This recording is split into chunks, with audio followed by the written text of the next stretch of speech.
भारत एक ऐसा देश जो हमेशा ही दुनिया में शांति का प्रतीक रहा है।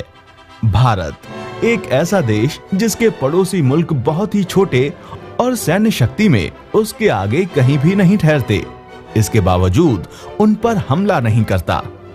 तो ऐसे में भारत का युद्ध में हिस्सा लेना हम सभी को चौंका देता है। अभी तक दुनिया में दो सबसे भयंकर युद्ध लड़े गए हैं, प्रथम विश्व युद्ध और द्वितीय विश्व युद्ध।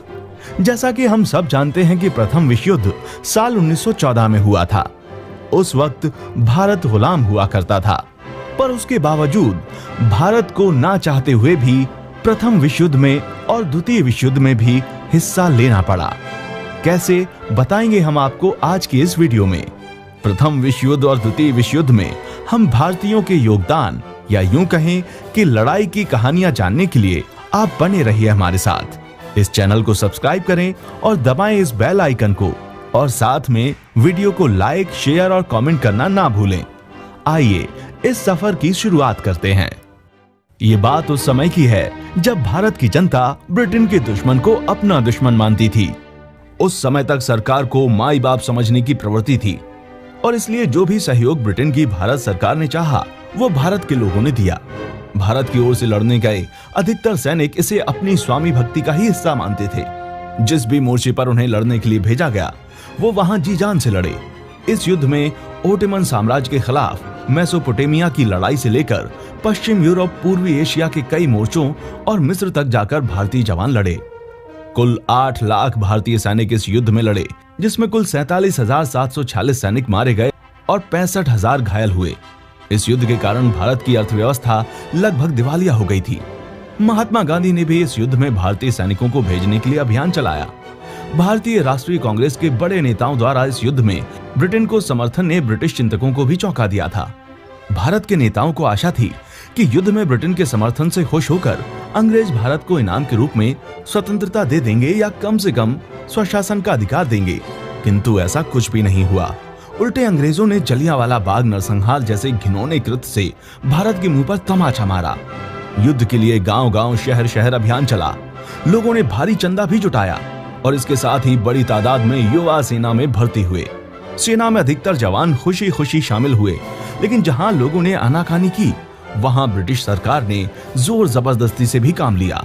बहुत से जवानों को जबरदस्ती सेना में भर्ती करके जंग के मोर्चे पर भेज दिया गया। इतना ही नहीं, सेना के अंदर भी उनके साथ भेदभाव किया जाता रहा। शासन से लेकर वेतन भत्ते और दूसरी सुविधाओं के मामले में वे ब्रिटिश सैनिकों से नीचे भी रखे जाते थे। एक ब्रिटिश सिपाही के खर्चे में कई भारतीय सैनिक रखे जा सकते थे। जलियांवाला बाग हत्याकांड के लिए कुख्यात ब्रिटिश अधिकारी जनरल ओडायर इस युद्ध के दौरान भारतीय सैनिकों को भर्ती करने की मुहिम की जिम्मेदारी निभा रहा था। अब इसे भारत की गरीबी कहिए, स्वामी भक्ति या फिर मजबूरी, लेकिन भारतीय सैनिकों ने लड़ना जारी रखा और इस भेदभाव का असर कभी अपनी सेवाओं पर नहीं पड़ने दिया। इस युद्ध के बाद भारत को भले ही आजादी ना मिली हो, लेकिन आजादी के लिए आंदोलन में तेजी जरूर आ गई। भारत के नेताओं को अब ब्रिटेन पर से भरोसा उठ गया था, और इसके बाद हमारे देश को आजादी कैसे मिली ये हम किसी और दिन बताएंगे। अभी हम आपको बता रहे हैं कि द्वितीय विश्व युद्ध में क्या हुआ था। वर्ष 1939 में द्वितीय विश्व युद्ध के दौरान ब्रिटिश भारतीय सेना में मात्र 2 लाख लोग शामिल थे।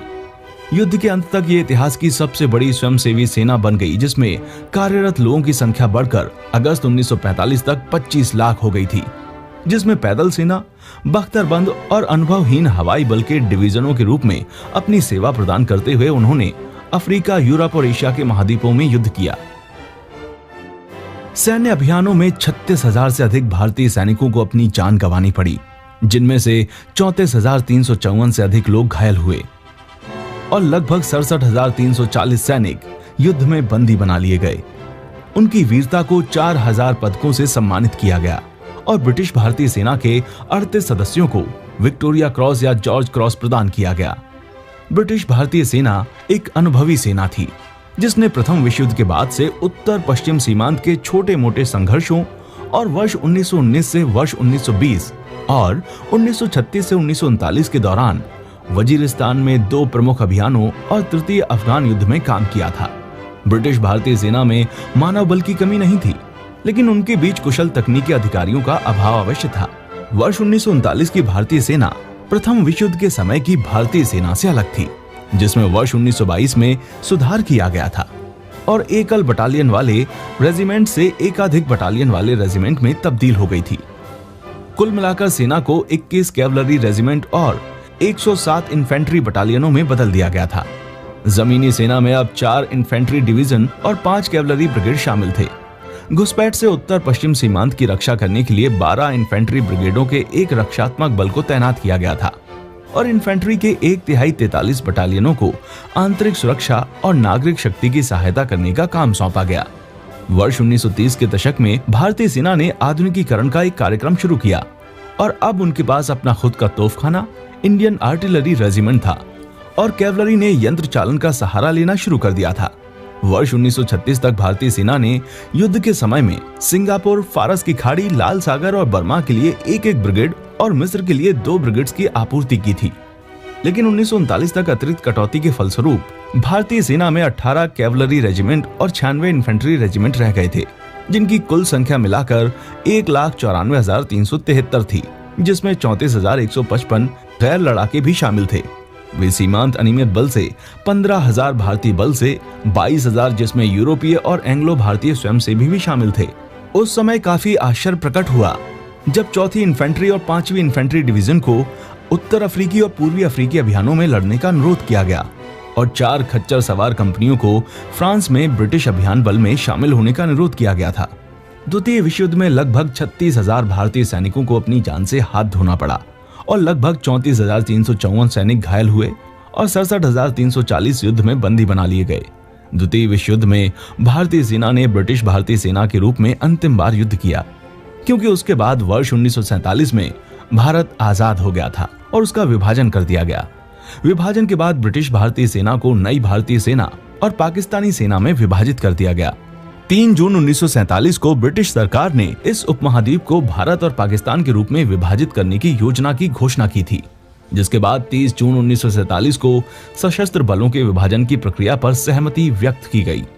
फील्ड मार्शल क्लाउड ऑन्चेलिक भारत के तत्कालीन कमांडर इन चीफ को यूनिट्स, स्टोर्स इत्यादि के सहज विभाजन को सुनिश्चित करने के लिए सुप्रीम कमांडर बनाया गया। 1 जुलाई 1947 को घोषणा की गई कि 15 अगस्त 1947 तक दोनों देशों के सशक्त बलों का नियंत्रण उनके स्वयं के हाथों में सौंप दिया जाएगा। दोस्तों, आज हमने जाना विश्व इतिहास के 2 सबसे भयंकर युद्धों में भारतीयों के योगदान के बारे में। दोस्तों, इससे पहले हमने प्रथम और द्वितीय विश्व युद्ध के बारे में 2 वीडियो बनाए हैं, जिसका लिंक मैंने डिस्क्रिप्शन बॉक्स में डाल दिया है, आप उनको देख सकते हैं। तो दोस्तों, आज के इस एपिसोड में बस इतना ही। अगर वीडियो पसंद आए तो इसे लाइक जरूर करें और अपने इस हिस्ट्री चैनल को सब्सक्राइब करें और दबाएं इस बेल आइकन को, ताकि आने वाली वीडियो का अपडेट आपको मिलता रहे। धन्यवाद।